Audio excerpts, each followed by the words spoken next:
శివాయ గురవే నమః. ఈ శుభకృత్నామ సంవత్సరంలో వృషభ రాశి వారికి గ్రహ సంచారాన్ని బట్టి ఈ ఫలితాలు ఈ విధంగా ఉండబోతూ ఉన్నాయి. వృషభ రాశి వారికి ఏకాదశ స్థానంలో గ్రహ సంచారం మంచిగా ఉండడం వలన వారికి ఆర్థికపరమైన ఇబ్బందులు ఏమీ ఉండవు. కానీ ప్రతి ఒక్కరిని నమ్మడం లాంటివి చేయకుండా ఉండాలి. జాగ్రత్తగా ఉండకపోతే మోసం చేసే అవకాశం కూడా ఉంది. ఇక గృహ నిర్మాణము, భూమి విషయాల్లో కూడా సానుకూలంగా ఉండే పరిస్థితులు కనబడుతూ ఉన్నాయి. వివాదాలకి, తగాదాలకి దూరంగా ఉండడం మంచిది. భూమి, రియల్ ఎస్టేట్ రంగంలో అద్భుతమైనటువంటి అవకాశాలు ఉన్నాయి. వాటిలో పెట్టుబడులు పెట్టడం వలన కూడా వృషభ రాశికి అనుకూలమైన సమయం ఈ సమయం. ఈ వృషభం ఆర్థికపరమైనటువంటి ఇబ్బందులు ఏమీ లేవు ప్రస్తుతం. విద్యార్థులకి విద్యా విషయమే చాలా అనుకూలమైన సమయం. అన్నదమ్ములతోనూ, సోదర భావంతోనూ, సోదరులతోనూ కొంచెం జాగ్రత్తగా ఉండడం మంచిది. చిన్న చిన్న తగాదాలు వచ్చే అవకాశం ఉంది. ఇక మాతృభావాన్ని బట్టి చూస్తే తల్లిదండ్రులు పట్ల కొంచెం శ్రద్ధ వహించాల్సిన అవసరం ఉంది. ఆరోగ్యం విషయంలో, సంతానం విషయంలో, పిల్లల విషయంలో కూడా కొంచెం జాగ్రత్త వహించాలి.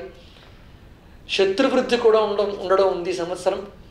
శత్రువృద్ధి అంటే మనని నష్టపెట్టే వాళ్ళు అవ్వచ్చు, లేదా మన వంటి గట్టిన వాళ్ళు అవ్వచ్చు. వారి నుంచి కూడా చిన్న చిన్న ఆపదలు ఉండే అవకాశం ఉంది. కనుక ఆ శత్రువుల విషయంలో ఆచితూచి వ్యవహరించాల్సిన అవసరం ఉంది. ఆరోగ్య స్థానం అంతా సవ్యంగానే ఉంది. ఆరోగ్య విషయమే స్వల్పమైన ఇబ్బందులు తప్ప మిగతా అంతా ఈ సంవత్సరం బాగానే ఉంది. ఇక ఈ సంవత్సరం సప్తమాధిపతి స్థానం వలన వివాహం విషయంలో అనుకూలమైన సమయం ఉంది. మే నెలాఖరు నుంచి వివాహానికి సంబంధించిన సమయం కనుక వివాహం కాని వారికి, ఈ రాశి వారికి, వృషభ రాశి వారికి అనుకూలమైన సమయం ఇది. ఇక వృత్తి విషయంలో అనుకూలతను పొందుతారు. ఆర్థికపరమైనటువంటి వృద్ధిని పొందుతారు. వ్యవసాయంలో కూడా మంచి పంట పండే అవకాశం వాళ్ళకి చేతికి వచ్చే అవకాశం ఉంది వృషభ రాశి వారికి. ఇక వ్యవసాయ విషయంలో, వృత్తి విషయంలో, వ్యవసాయ విషయంలో అనుకూలమైన సమయం.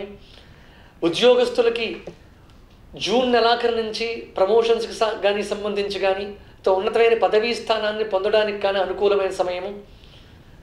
ఏతావత వృషభానికి వృత్తి, ఉద్యోగ, వ్యాపార విషయాల్లో అనుకూలమైన సమయం ఆగస్టు నెలాఖరు నుంచి ఇంచుమించుగా బలంగా కనబడుతూ ఉంది. భక్తి, వైరాగ్యాన్ని పెంపొందించుకోవడం మంచిది. ప్రతినిత్యం శివారాధన, ఈశ్వరుని అర్చించడం వలన మంచి జరుగుతుంది. గ్రహదోషాన్ని పరిహరింపబడి యోగ్యమైన జీవనాన్ని గడిపే అవకాశం ఉంది. ఈ రాశివారు శివుణ్ణి ఆరాధించడం చాలా శ్రేయస్కరం. ప్రతినిత్యము కూడా శివుడికి సంబంధించిన స్తోత్రములు పఠించడం, శివాలయానికి వెళ్ళడం చేస్తే ఈ గ్రహదోష పరిహారాదులన్నీ పూర్తయి యోగ్యమైన జీవనాన్ని గడపగలరు. ఇక ఈ వృషభ రాశికి సంబంధించిన అందరూ కూడా కృత్తిక 3 పాదములు, రోహిణి 4 పాదములు, మృగశిర 2 పాదముల వరకు వృషభ రాశి కనుక ఈ వృషభ రాశి వారికి 9వ స్థానంలో శని సంచారం వలన కొంచెం ఆర్థికపరమైనటువంటి నష్టము ఏదైనా అకస్మాత్తుగా వచ్చే అవకాశం ఉంది. కనుక షేర్స్లో కానీ వాటిలో పెట్టుబడి పెట్టేటప్పుడు కొంచెం జాగ్రత్త వహించడం మంచిది. అది ప్రత్యేకంగా వాటికి సంబంధించి మాత్రమే, ఆకస్మికంగా వచ్చేటువంటి వాటి నుంచి వస్తాయి కనుక అలాంటి విషయాల్లో కొంచెం జాగ్రత్త వహించడం మంచిది.